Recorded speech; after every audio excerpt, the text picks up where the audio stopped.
أعوذ بالله من الشيطان الرجيم بسم الله الرحمن الرحيم ولقد آتينا داود منا فضلا يا جبال أوبي معه والطير ولنا له الحديد أن اعمل سابغات وقدر في السرد وعملوا صالحا إني بما تعملون بصير.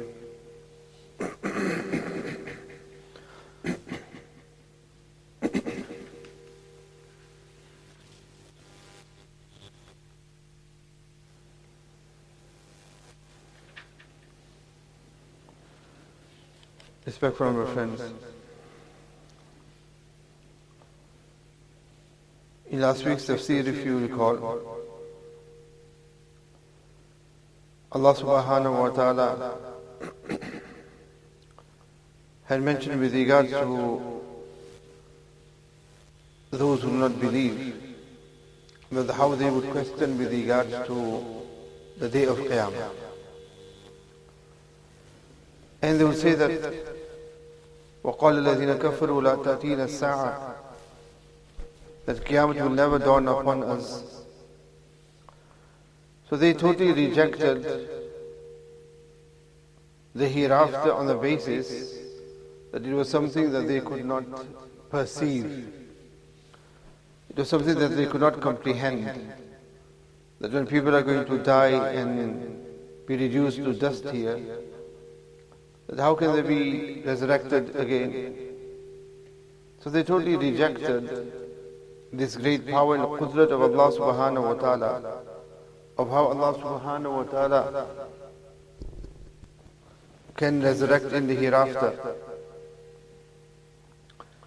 So Allah subhanahu wa ta'ala, in the verses that I've just recited to you, and in the following verses to come as well, Allah Ta'ala mentions some of the qudrat that He has given some of His chosen servants of His, that when they have such type of control and power granted to them by Allah subhanahu wa ta'ala, Allah Ta'ala Himself, there is no reason why Allah subhanahu wa ta'ala Himself does not possess such type of power, capability and ability to be able to bring about the day of Qiyamah, and then after that to resurrect people. Allah subhanahu wa ta'ala mentions here Sayyidina Dawood alayhi salatu wasalam and Sayyidina Sulaiman. In the verses recited to you, Allah Ta'ala makes mention of Sayyidina Dawood alayhi salatu wasalam. And why Allah Ta'ala mentions Sayyidina Dawood alayhi salatu wasalam is because what was unique in Sayyidina Dawood alayhi salatu wasalam is that Allah subhanahu wa ta'ala had granted him nabuwat, prophethood, and along with that Allah Ta'ala had granted Sayyidina Dawood alayhi salatu salam kingdom as well. So he was both a Nabi and he was a king as well. And his kingdom was not just restricted to a certain area, but his kingdom was wide and vast. Throughout the world his kingdom was. That is the position Allah Ta'ala had granted Sayyidina Dawood alayhi salatu salam.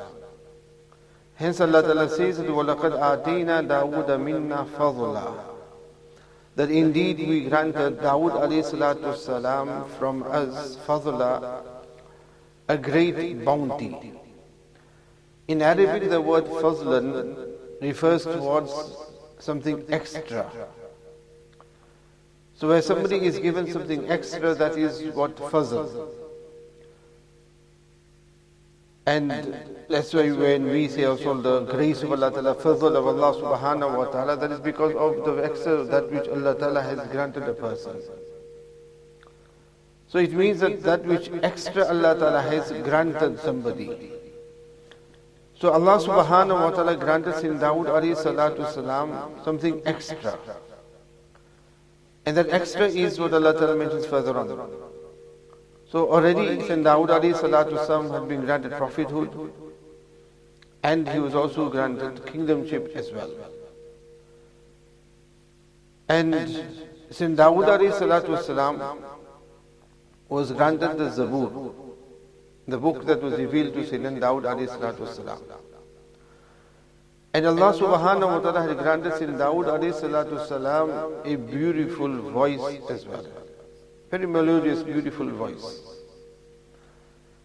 And the beauty of his voice was such that when he would recite the Zabur, the other creations of Allah Ta'ala, the mountains and the birds would recite with him as well. Ya jibalu awwibi ma'ahu wa tayr wa lanna lahu al-hadid. Allah Ta'ala says that, O mountains, Ya jibalu awwibi ma'ahu, repeat with him, wa tayr, and the birds. When Sayyidina Dawood alayhi salatu salam would recite the Zabur, the mountains would repeat with Sayyidina Dawood alayhi salatu salam. What would they repeat? They would not repeat the Zabur, but they would actually do the tasbih of Allah subhanahu wa ta'ala. As here, awwibi refers to what? Tasbih. It means to do tasbih.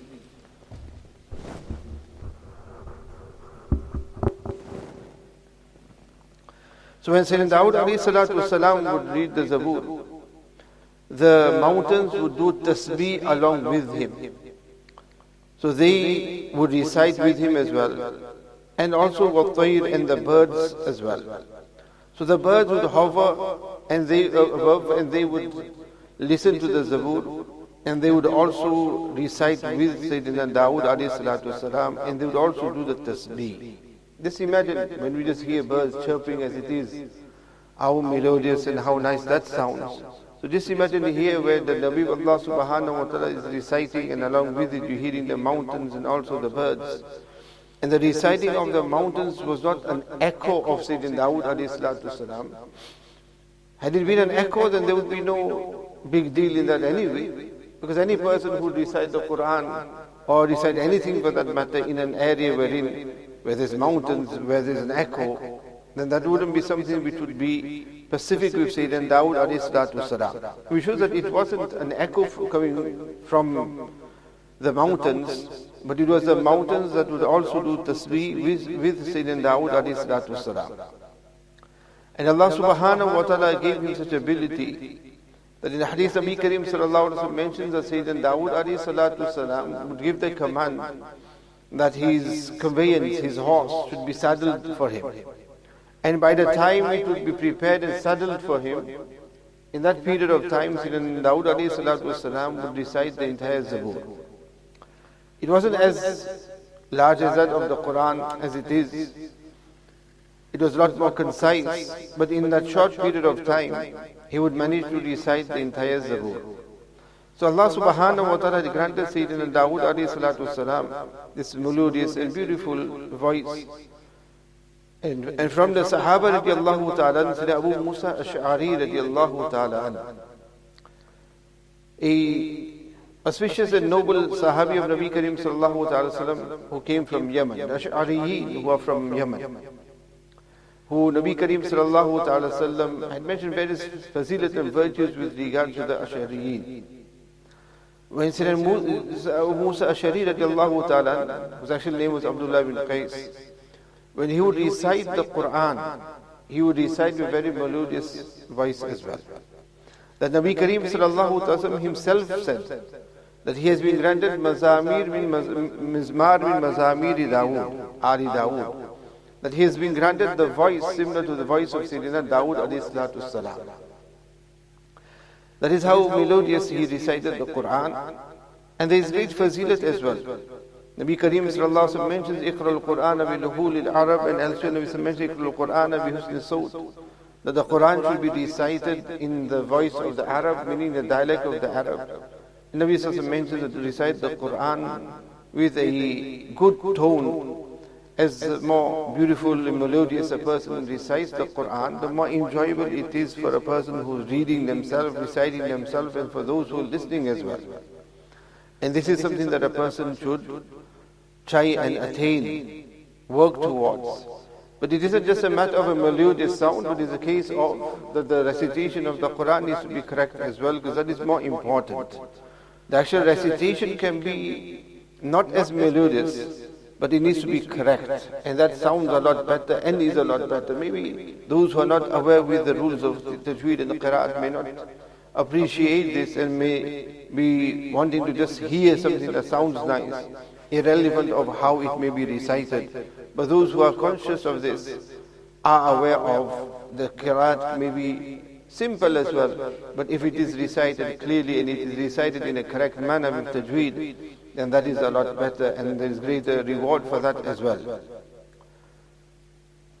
So Allah subhanahu wa ta'ala mentions with regards to Sayyidina Dawud alayhi salatu wasalam that along with Allah ta'ala granting Sayyidina Dawud alayhi salatu wasalam Nabuwat, Allah ta'ala gave him fadla, Allah ta'ala gave him these specialities as well, that are mountains, and that he was able to communicate with various creation of Allah subhanahu wa ta'ala. And then Allah ta'ala says, وَأَلَنَّا لَهُ الْحَدِيدِ. We also made iron soft for him. وَأَلَنَّا made soft for him hadid, iron. We also made iron soft for him. And it was commanded to Sayyidina Dawud alayhi salatu salam, the أَنِعْمَلْ سَابِغَاتِ and وَقَدِّرْ فِي السَّرْدِ وَعَمَلُوا صَالِحًا. Allah Ta'ala said to Sayyidina Dawud alayhi salatu salam that make coats of armor with the iron and make it in such a manner that وَقَدِّرْ فِي السَّرْدِ perfect the links. Sard means links. And وَعَمَلُوا صَالِحًا, and you should do good deeds. Indi bima ta'maluna basir. Allah Ta'ala is fully seeing of that which a person does, which you do. Here Allah subhanahu wa ta'ala mentions that another miracle of Sayyidina Dawud alayhi salatu wasalam was that Allah subhanahu wa ta'ala had made iron soft for Sayyidina Dawud. Iron soft means that Sayyidina Dawud alayhi salatu wasalam, that whenever he picked up any iron, it would become soft in his hands, it would be like putty or wax.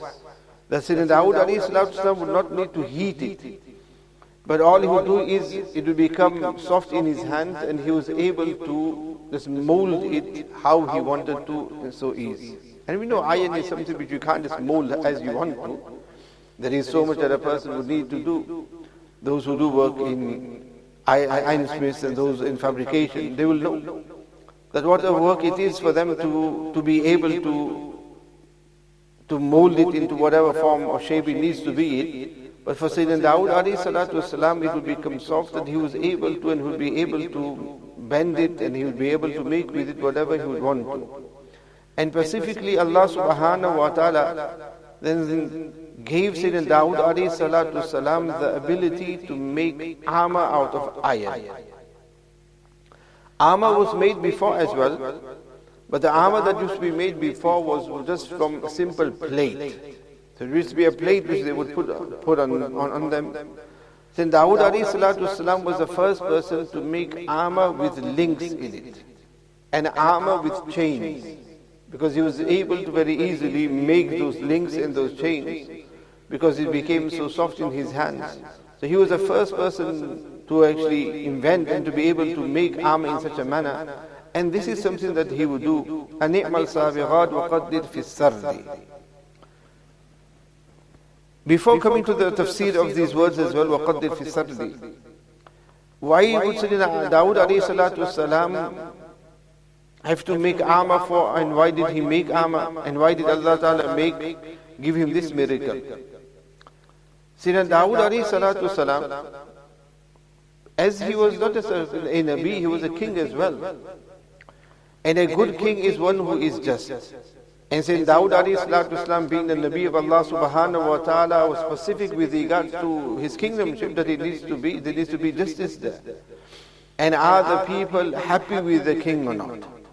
That's why a Muslim ruler in the past as well, there were those who would actually find out and want to know from the people, from the public, as to what their opinion is with regard to that. That isn't the case today. Today is a case of having a position. Get the votes in, get the position, and then it doesn't matter. It doesn't matter what the public have to say. It doesn't matter what the public feelings are. They can be totally against you and also have a vote of no confidence as well. But it doesn't matter. We're going to stick to our guns. We're going to stay in our position. We're not going to give up at all. So Sayyidina Dawud alayhi salatu wasalam, he would actually change his disguise himself, and he would go amongst the people and he would inquire and ask them with regards to the king. That what do you say about the king and what do you have to say? Or he would listen to people. And because he was a Nabi of Allah subhanahu wa ta'ala, he was doing the right stuff, so the public were very pleased with his manner of rule. On one occasion, Allah subhanahu wa ta'ala wanted Sayyidina Dawud alayhi salatu wasalam to get a lesson.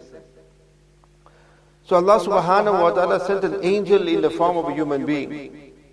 And Dawud alayhi salatu wasalam, in inquiring from people, asked this individual as well with regards to what his opinion is of the king. And this angel said, and praised the king that he is a good person and he is very just and that. But there is just one matter that needs to be rectified. So Sayyidina Dawud alayhi salatu wasalam asked, just what? So what would that be? To which he said that the only thing is that his allowance and his income is from the public treasury. It's from the Baytul Mal, from the public treasury. It would be a lot better if he would finance himself separately, meaning that if his finance would be separate from the Baytul Mal, from the public treasury. So when this was mentioned to him, it affected in Dawud alayhi salatu wasalam. So he turned to Allah subhanahu wa ta'ala and he asked Allah ta'ala, Allah, grant me a skill, an art, something by which I am able to earn my own living. So by which I do not need to be now dependent on the public treasury. He was the king after all. So due to which I can earn my own living and my own expense from it.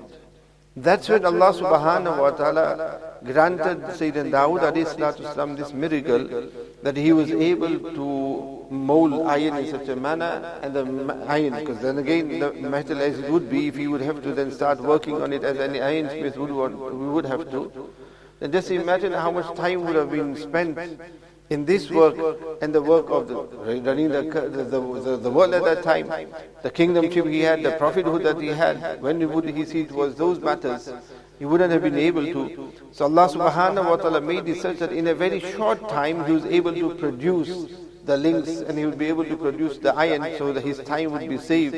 And then he would make those and he would sell that, and from that he would earn his living. So he became free from what? From the Baytul Mal. It is for this reason that Allah subhanahu wa ta'ala granted Sayyidina Dawud alayhi salatu wasalam this ability and this skill of being able to make armor out of iron. Allah subhanahu wa ta'ala says, now when it comes to actually, with regards to whether it was allowed or not, it was something of preference. As with regards to Sayyidina Sulaiman alayhi salatu wasalam, there Allah subhanahu wa ta'ala commanded and told Sayyidina Sulaiman alayhi salatu wasalam that everything is his. That everything is his. And he does not have to worry about any accounts. As his books are free, fine. He does not need to give any accounting to. And Allah ta'ala granted him such a great kingdomship as it is, examples of which we shall do in next week's tafsir if Allah ta'ala wills. So for that Allah subhanahu wa ta'ala allowed Sayyidina Sulaiman alayhi salatu wasalam to take from the public treasury, and Allah ta'ala gave him no spending cap on that either. We've said in Dawud alayhi salatu wasalam, Allah subhanahu wa ta'ala preferred that Sayyidina Dawud alayhi salatu wasalam would earn with his own hands. And with regards to the ruling as well, it means that as a king, it is allowed for a king to take from the public treasury, but not loot the public treasury. Person in position as well. For instance, a prime minister, a ruler of a country, the one who runs the country. Now, for instance, a prime minister, or in the same way, other ministers, for example, as well, if they, in order to run the country, they need to be free to be able to run the country. If they are going to have to go on a normal 9-to-5 job and then run the country, then that's not going to happen at all, that's not going to work out. So it is allowed for them to take from the public treasury. As Sayyidina Abu Bakr Siddiq radiallahu ta'ala, prior to that, Nabi Kareem sallallahu alayhi wa sallam was the Nabi of Allah, and Nabi Kareem sallallahu ta'ala sallam was the Amir as well. Allah subhanahu wa ta'ala, what was the income of Nabi Kareem sallallahu alayhi wa sallam? In the initial days, it was very hard and difficult. There wasn't much, and there were days wherein there was nothing at all, and it was just whatever was gifted and came to Nabi Kareem sallallahu alayhi wa sallam. And then later on was that which mimma afa Allahu, that which Allah subhanahu wa ta'ala granted specifically to Nabi Kareem sallallahu alayhi wa sallam from the wealth of fay, which means the booty. wherein there was a specific amount that would be separate for Nabi Kareem sallallahu ta'ala sallam. One would be the mal ghanima and the other was the mal fay. The mal fay is that which was acquired specifically wherein an army was dispatched but no battle actually took place and places were conquered or taken over without any war, without any fight and any battle. So that which came from there, and especially the lands of Khaybar, which were very good lands as well, very fertile lands, when this came into the control of the Muslims, a great portion of that came into the possession of Nabi Kareem sallallahu ta'ala sallam, and that then became the income and source of the household of Nabi Kareem sallallahu alayhi sallam. And it is from there, from the land of Fadak and of Khaybar, Nabi Kareem sallallahu alayhi wasallam was then in a position wherein Nabi Kareem sallallahu alayhi wasallam was able to give all the azwaj mutaharat, the entire year's maintenance at the beginning of the year. So you wouldn't have to give it monthly, he would give it at the beginning of the year. However, the azwaj mutaharat, they were the ones who spent so much in the way of Allah subhanahu wa ta'ala that before you know, they would be left with nothing at all.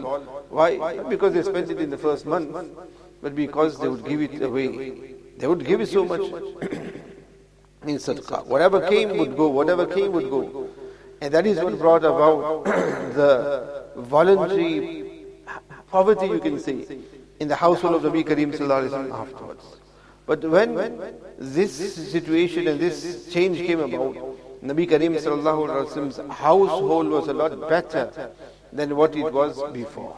And even with regards to Sahaba Kiram radiallahu ta'ala as well, later on their condition became a lot better than what it was prior.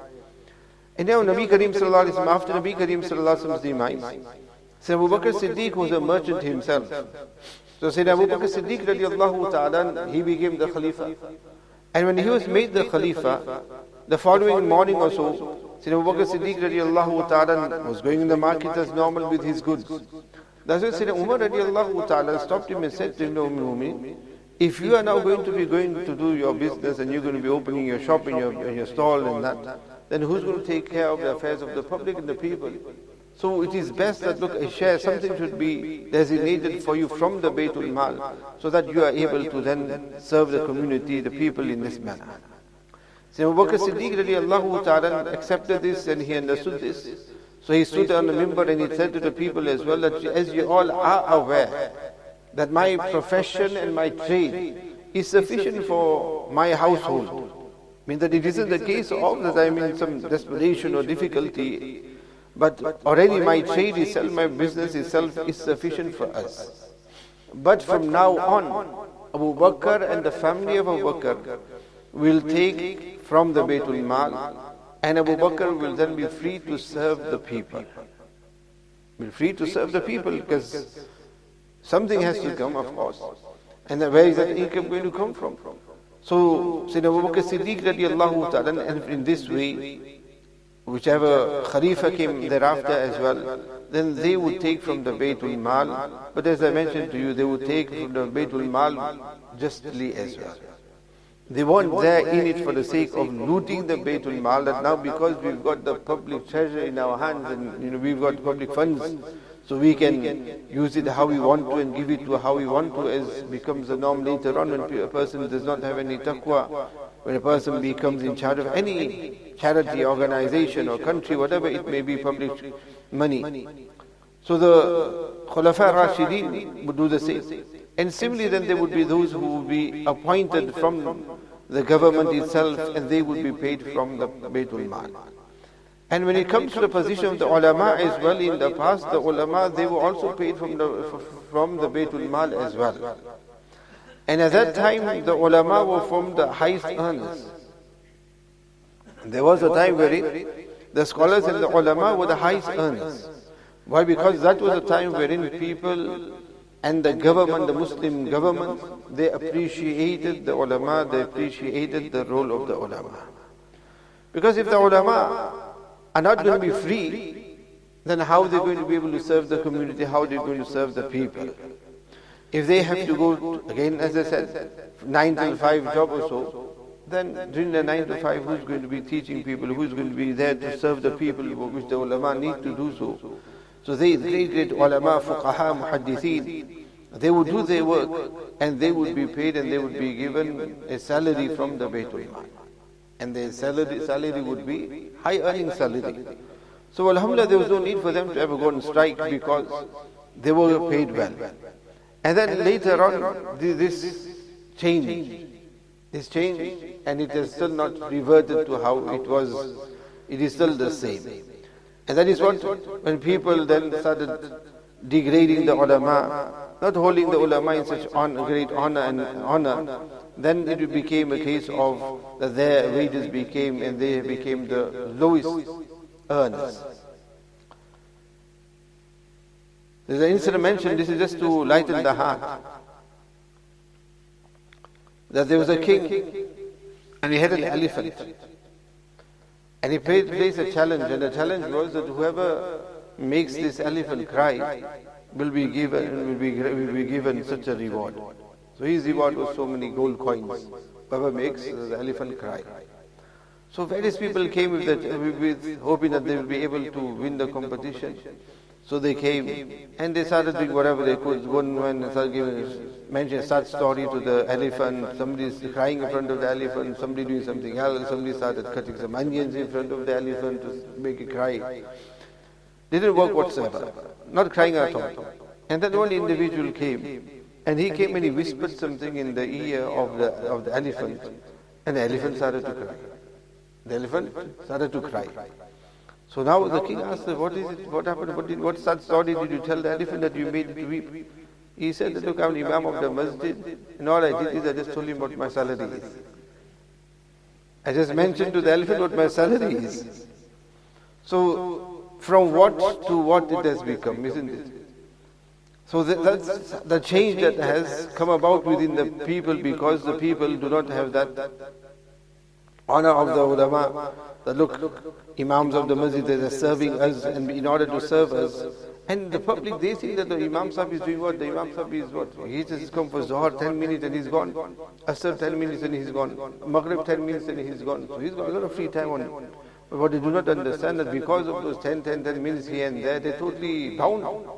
They can't just go off somewhere thinking, okay, let's go whenever he wants to, we can read the Zohar here, there. He can't, because he's bound there. And even if he goes somewhere, he's got, especially in winter season as well, if he goes somewhere after Zohar, he has to be back, and after Asr, that's it, he can't even think of going somewhere. If he does, then he has to rush back, and any hold-ups or so, then there'll be commotion in the masjid. So he's bound in such a manner, so he can't just go off to such work in that. But the community do not understand this. They do not want the imams up to be, and as I mentioned, the imams in the past were in a very good condition. Even now, alhamdulillah, even now, despite that crying of the elephant, the imams, alhamdulillah, they still, that's why you do not see the stomachs, alhamdulillah, mashallah, ulama. Allah Ta'ala gives them, isn't it? Allah Ta'ala gives them. Even now, when things are difficult and hard, they eat well, they sleep well, and everything, alhamdulillah, Allah Ta'ala gives them a lot of barakah. They eat much better than many people. And they're not conducive as well. Others who are conducive, isn't it? They're not conducive, alhamdulillah. They feed. And they feed their children as well. And Allah Ta'ala feeds them as well. That's why they get doubts everywhere as well, isn't it? That is their risk that Allah Ta'ala gives them everywhere. So Allah subhanahu wa ta'ala gives them, and people do not like that. So Imam Sahib should have the cheapest of clothing, the Imam Sahib should have the simplest of house, and the Imam Sahib should have the worst of cars and banga as well. Everything should be the worst for the Imam Sahib. And if Imam Sahib is going for Hajj every year, then we can't accept that. How come Imam Sahib is going here and there every year? How come Imam Sahib lives in this luxury, and how come Imam Sahib has good clothes and house lifestyle and that? People cannot fathom this or even accept this. So that's a different matter and topic on its own, isn't it? In this country, the biggest problem was, as we'll be mentioning with Yasin, Dawood alayhi as well, that most of the committees, their situation was that they would give the imam small wage, very pettiness wage, so that's fine, you can just claim whatever else you need to from the government. So in order to save themselves to pay the imam a good wage, it was a case of, never mind, you just earn whatever you need to do, you can get it from the government anyway, because everybody else is doing that, so you should be doing that as well. And that is what it was left to. Now, although, alhamdulillah, there is a change. There is a change, however, but it's still very low in the earnings table. But alhamdulillah, they won't go on strike. They're not striking. They're still not striking. So there was no need for them to go on strike in the past. And now where there is a reason for them to go on strike, they're still not going on strike. And inshallah, this is one faculty which won't go on strike. Because in ajr illa Allah, their ajr is from Allah subhanahu wa ta'ala. So from this, for those who are public servants, it is allowed for them to take from the public treasury. But this was something that Allah subhanahu wa ta'ala preferred from Sayyidina Dawood alayhi salatu wasalam, that Sayyidina Dawood alayhi salatu wasalam should earn from his own hand. Hence Allah, Nabi Kareem sallallahu ta'ala wasallam mentioned in the hadith as well, that the best of food that a person can eat, meaning the best earnings of a person, is that which he earns from his own hands. And Nabi Kareem sallallahu says, and Dawood alayhi salatu wasalam ate from his own hands. Meaning that he earned himself. So this is what Nabi Kareem sallallahu alayhi wa sallam mentions. This is what Nabi Kareem sallallahu mentions, that the best that a person can eat is not handouts, it's not benefits. It is what a person earns from their own hands. And elsewhere, another hadith Nabi Kareem sallallahu alayhi wa sallam mentions, that even if it means that a person needs to go where? He needs to go into the jungles, collect firewood, carry that on his back and sell that. That is better than for him to spread his hand out and asking from people. And instead of begging and asking people, a person should do what? A person should work. A person should go and work instead of, alhamdulillah, here people do not beg. But there are parts of the world wherein people take that as a way of earning and living as well. Although there are some professional beggars who in major cities in London or so, who make a good living, who make quite a good living, just sat there asking for loose change. Not the loose change guys here. They're different breeds. Those who are always there, are sat there, and there should be something to stop them sat there in traffic lights, isn't it? They're different. They're there for different reasons. They're not there for bread and butter.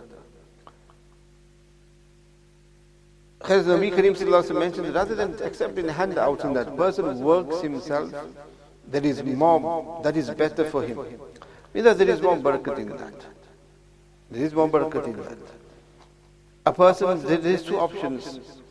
Maybe things are a bit different now, but people are encouraged more to work. But there was a time when it was very easy for a person to just sit at home and earn just as much as a person who labors. And the mentality of many people was that why should I go and slog in a factory when I can earn exactly the same just sat at home? And whatever benefits that person would get sat at home would be just as much, sometimes even more than the person who actually goes and labors and works. So we would think that this is the easier way. But when it comes to barakat, that person who works and earns a living with his own hands, it may be less than those who just sat there getting handouts, but barakat is there. That is where the barakat lies in, and that a person should try the utmost at whatever work it may be. Hence the muhaddithin have also mentioned that here with regards to Sayyidina Dawood alayhi salatu wasalam, with regards to Sayyidina Dawood alayhi salatu wasalam being taught the skill that he had here and what he had here, the various Anbiya alayhi salatu wasalam were also granted the same. Sayyidina Nuh alayhi salatu wasalam, Allah subhanahu wa ta'ala commanded Sayyidina wasnil fulka bi'ayunina. Allah ta'ala taught Sayyidina Nuh alayhi salatu wasalam carpentry and joinery.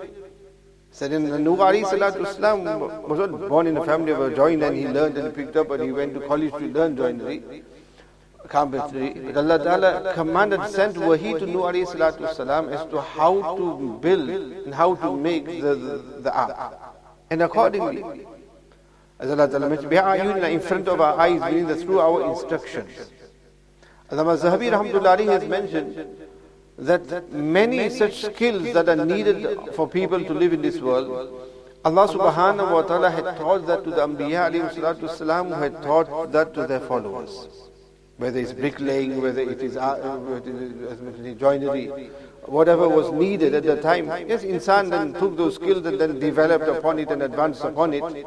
But these basic skills were actually taught to the Anbiya alayhi salatu wasalam in order to teach the people. So this was granted to them to the Anbiya alayhi salatu wasalam, so that people can learn this and people can then adopt these type of skills as well. And there was no such thing in Islamic world and in the past, there was no such thing as this profession is better than that profession, and one profession would be regarded to be a lot better and other professions would be regarded to be low professions and looked down at and frowned upon. This did not really exist at all. Meaning a profession was a profession, irrelevant of what it would. It is later on and moreover in our Indo-Pak also, in that society, especially from the Hindu society where there is so much with regards to different cults as well, with regards to different castes and that. This came about later on as well, wherein certain professions were regarded to be sort of good professions and other professions were regarded to, skills were regarded to be low and degraded and that. Whereas Islam in Deen and Shariat, there is no such thing as at all. A skill is a skill after all. It is a great bounty and ni'mat of Allah subhanahu wa ta'ala. And we see that as well.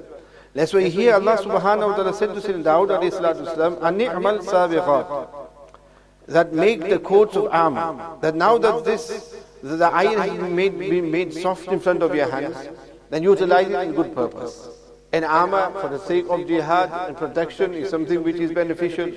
So Allah subhanahu wa ta'ala said Dawud alayhi salatu wasalam to make coats of armor out of it from that iron.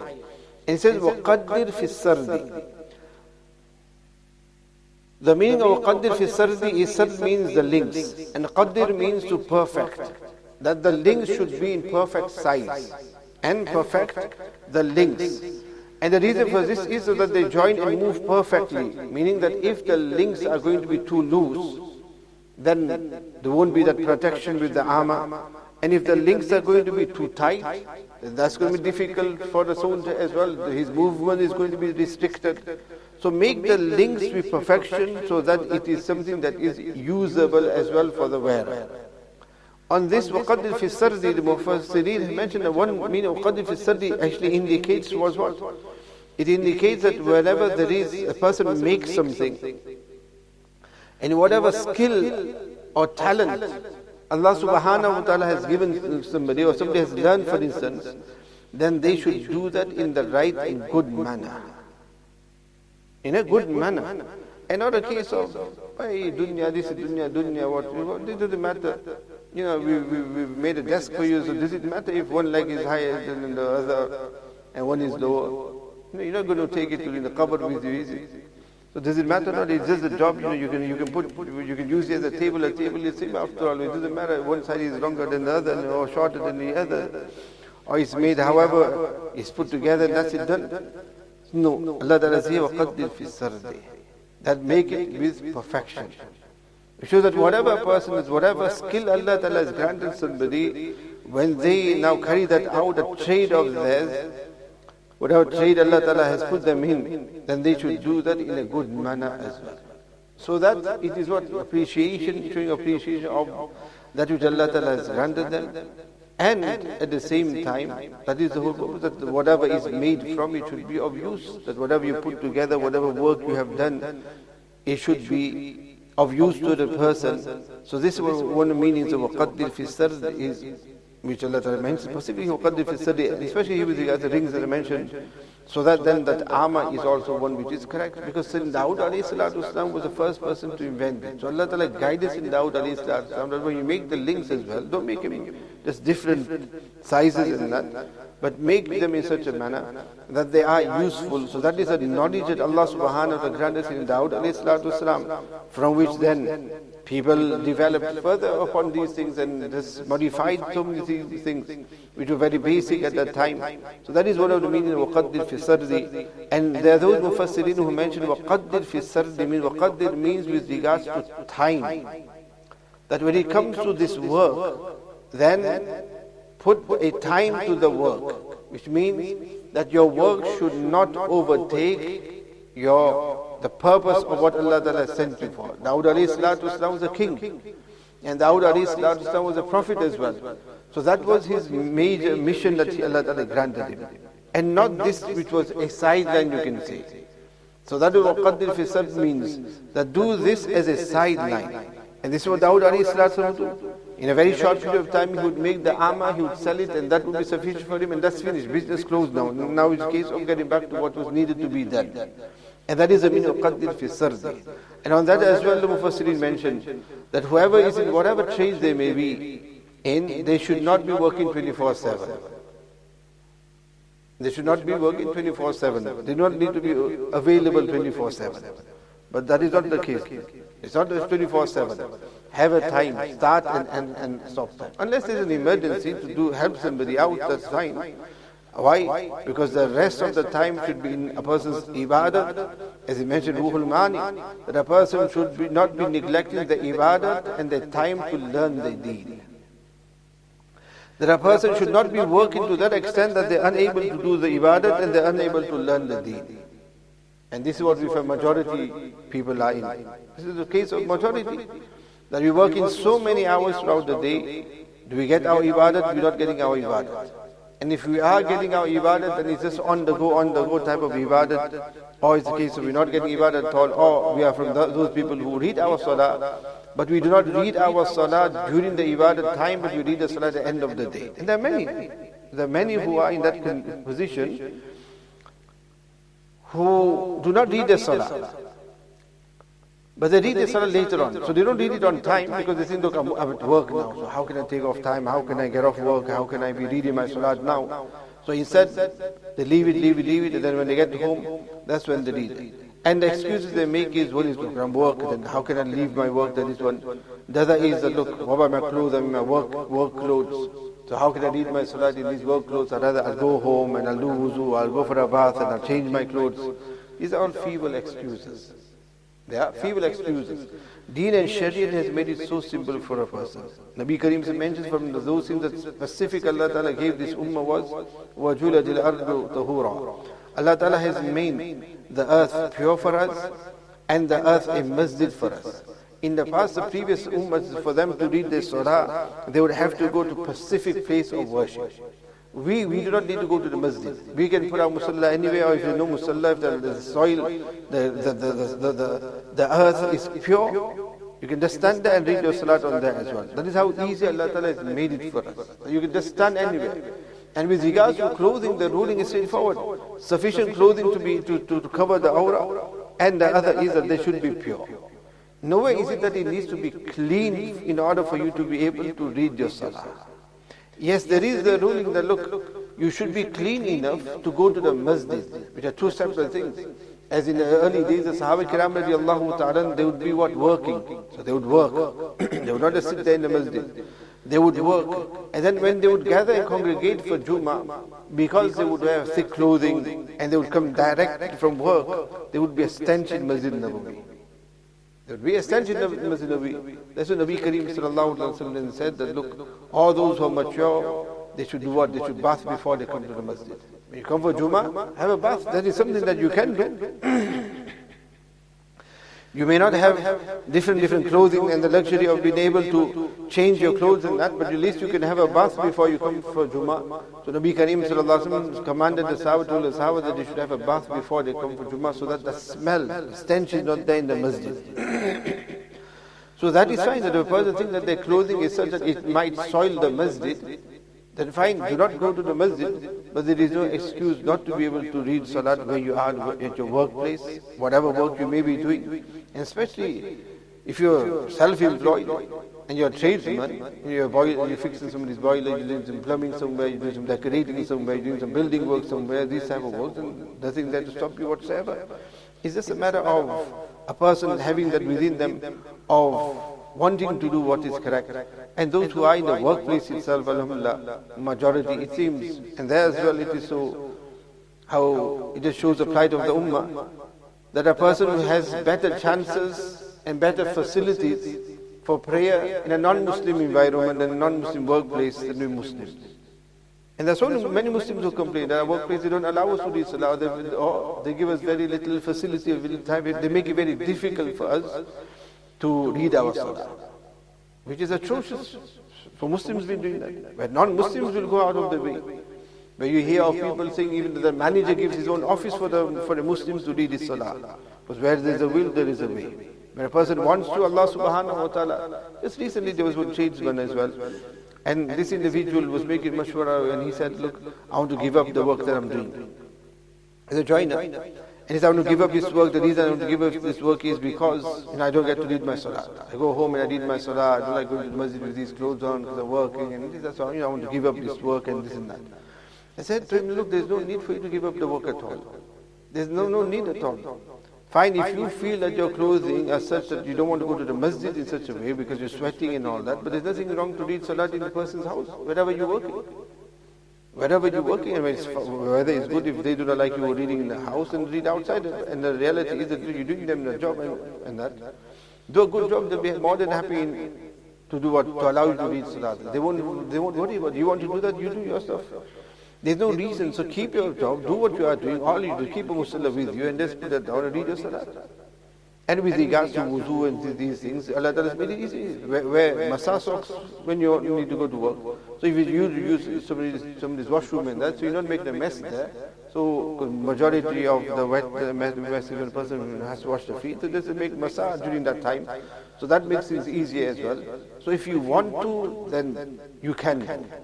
And I gave an example of some of our old friends who did most of our initial decorating at the time when the academy was established, began. Umar and Usman from Huddersfield, new Muslim brothers, who used to come regularly for the tafsir as well in the past. These are new Muslim brothers from Huddersfield, and they're decorators. And Alhamdulillah, they are so punctual with regards to these matters that it doesn't matter whose house they're working at, Muslim or non-Muslim. Time of salah comes, they give the azan, and the azan is what? Azan is loud, isn't it? They give the azan and they do salat in Jamaat. Irrelevant whose house it is. Muslim or non-Muslim doesn't matter. They do their stuff. No fikr at all of anybody else, what they're going to think about, what they're going to do. They do their stuff. They tell, look, we're going to read our prayer now. They do the wuzu, whatever they need to, they read the azan, and wherever they work in, they read their salah. Muslim or non-Muslim house. And not only that, but if it's non-Muslim, they give them dawat as well. They don't leave anybody without giving dawat. And the new Muslims themselves, so they sort of can relate with them. But they give them dawat as well. So not only are they reading the salat in such an environment, but they're giving them dawat as well. So it just shows this, if a person wants to, then they can. So this is one of the means of qadr fi sard is that a person should be in moderation. That your earnings, what your work should be moderation, and not that you're working 24/7. And not that you're working long hours, and because of that you're unable to do what? Your ibadat correctly. And at the same time, the other point was to learn your deen. Because this is what's going to happen if you're going to be working so many hours, when you're going to attend the tafsir.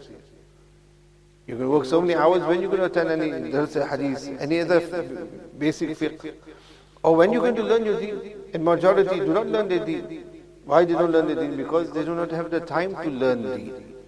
So a person should work enough that they're able to earn, but still have time wherein they're able to do the ibadat, and be able to attend deeni programs, and that wherein they are able to do what? Able to learn what deen is. This is one of the meanings of qadr fi sard is.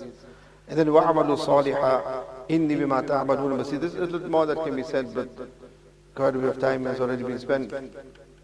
But here as well, the importance of Sayyidina Dawood alayhi salatu salam, making this dua to Allah Ta'ala, and Allah Ta'ala granting him this trade or the skill of with iron shows the importance of a person not being lazy, the importance of a person going to work, importance of a person working. As people would come to Hazrat Hakim Umar Rahmatullah alayhi, say, give us some wazifa for barakat, wazifa for barakat, wazifa for barakat. And he would say, these are those people who want taweez and wazifa, are those people who are lazy. They don't want to go to work, they just sit there, read some wazifa, and what will happen? Wake up in the morning and there'll be a whole bunch of money under the pillow or something. So that's not going to happen. That's not going to happen. Yes, go out and work and read the wazifa as well. Allah Ta'ala will give you barakat in the work that you're doing, in the earnings from that. But just sat at home doing nothing at all and expecting that money and salwa is going to come, is just going to come your way, that's not going to happen. You need to do something at least and go out to work, and then Allah Ta'ala will give you barakat in that little. The wa'amalu salihah inni bima ta'amaluna basir. Allah Ta'ala says here And you all should do good deeds. And I am certainly watching whatever you do. Meaning that whatever a person does, it is recorded by Allah subhanahu wa ta'ala. And whatever good a person does, Allah subhanahu wa ta'ala rewards one from it. The purpose of these verses I mentioned to you is Allah Ta'ala looks in Dawood alayhi salatu wasalam. He was in Nabi of Allah subhanahu wa ta'ala, and Allah Ta'ala gave him such power and ability, a mu'ajiza, miracle from Allah subhanahu wa ta'ala, that how the iron became so soft in his hands that he could utilize it the way it is. So then when